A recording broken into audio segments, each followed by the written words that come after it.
Lucia stood at her bedroom window, staring at the deserted driveway. Shadows lengthened beneath the streetlights, and the evening air was almost still. There was an unreal silence that enveloped the house, the same silence that had surrounded her for years, a silence that spoke of misunderstandings, distances, and unexpressed loneliness. Before continuing, subscribe to our channel and activate the bell. Her gaze slid over the children playing in the street, laughing and running, while their parents chatted in the front yard. Their laughter filled the air, and she felt even more distant from it all. Lucia sighed. She turned and looked at the open suitcase on the bed, now almost full. She had decided to leave. This time there would be no second thoughts. Her life in that house, with that family, no longer made sense. She felt she had been stuck for too long in a reality that didn't belong to her, surrounded by people who couldn't understand her. She felt like an invisible presence within the domestic walls, ignored, excluded.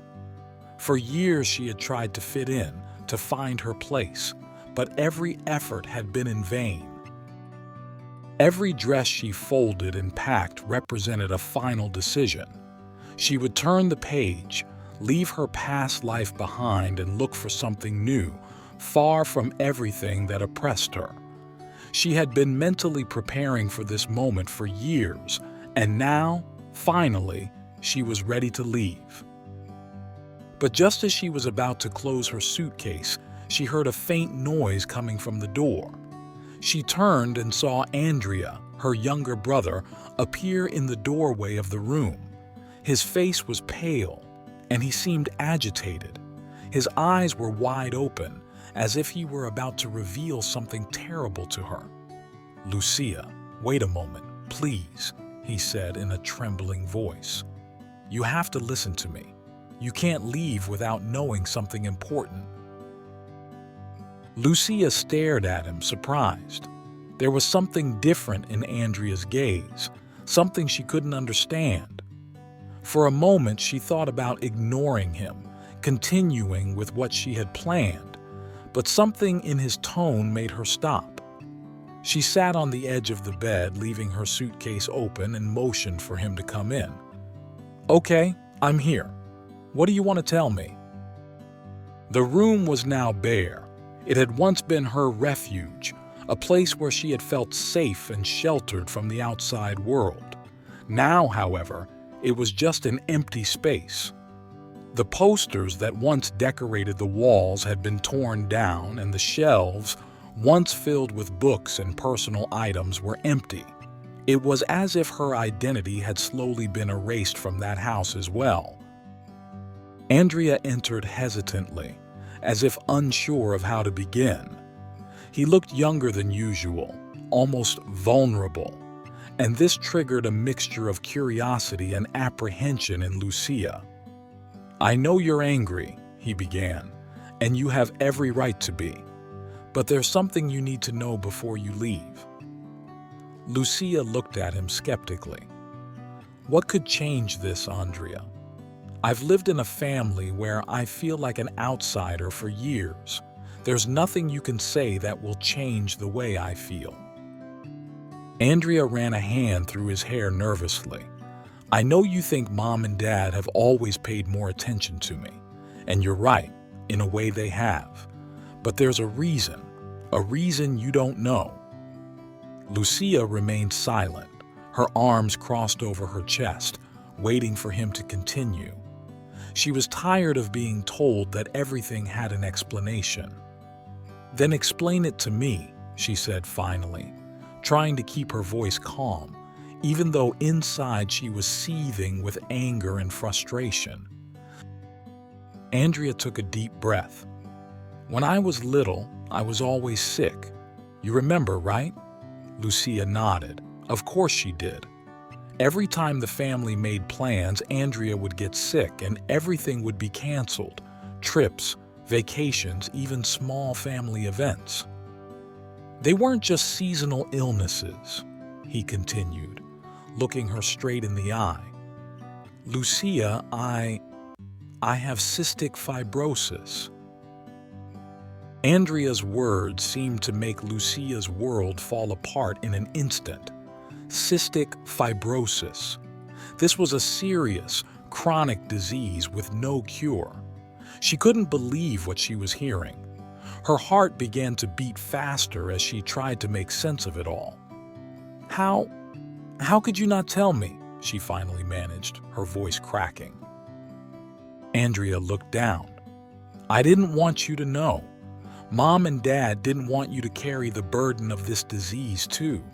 They thought it was better this way. They wanted to protect you." "Protect me?"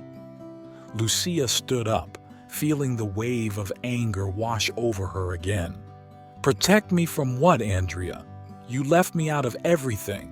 You made me believe I wasn't important, that I didn't count for anything in this family. And now you tell me it was all to protect me." Andrea looked up at her, his eyes filled with remorse. "I didn't want you to think you weren't loved, but I couldn't tell you what was happening, and neither could Mom and Dad. They tried to do the best they could." Lucia shook her head in disbelief. "The best they could? I grew up feeling invisible. Whenever something important happened to me, they were never there. They never cared about me like they did you." Andrea took a step closer, his voice full of pain. "Lucia, they couldn't have done otherwise. Every day they worried about my health. They had to make difficult decisions, and I know they hurt you. But please, don't leave without knowing. It wasn't because they didn't love you."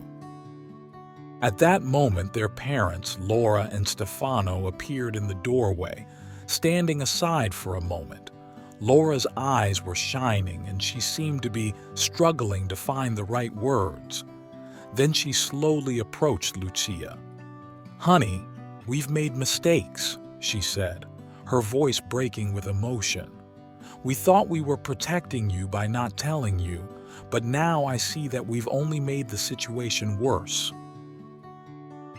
Stefano, his eyes full of remorse, stepped forward. "Lucia, we're really sorry. We tried to do the right thing, but we realized too late that we were pushing you away. We were focused on Andrea, and we didn't give you the attention you deserved." Lucia felt overwhelmed by emotions. Everything she thought she knew about her family, all the resentment she had built up over the years, was crumbling away. Tears began to flow down her face, and for the first time, she didn't try to hold them back. "I don't understand how you could leave me out of everything," she whispered. "I always thought I wasn't good enough for you." Laura came over and hugged her tightly. "It's never been like this. You've always been important to us. We've just been too scared to handle it all. But now we want to do things differently, if you let us start over."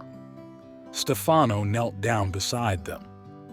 "We can't change what happened, Lucia, but we can try to rebuild our relationship." Lucia nodded slowly, feeling the warmth of her mother's embrace. The weight of years of pain and misunderstandings was beginning to lift. She realized that perhaps it wasn't too late to truly start over. Did you like this story? Leave a comment below. Thanks for watching the video till the end, and see you next story.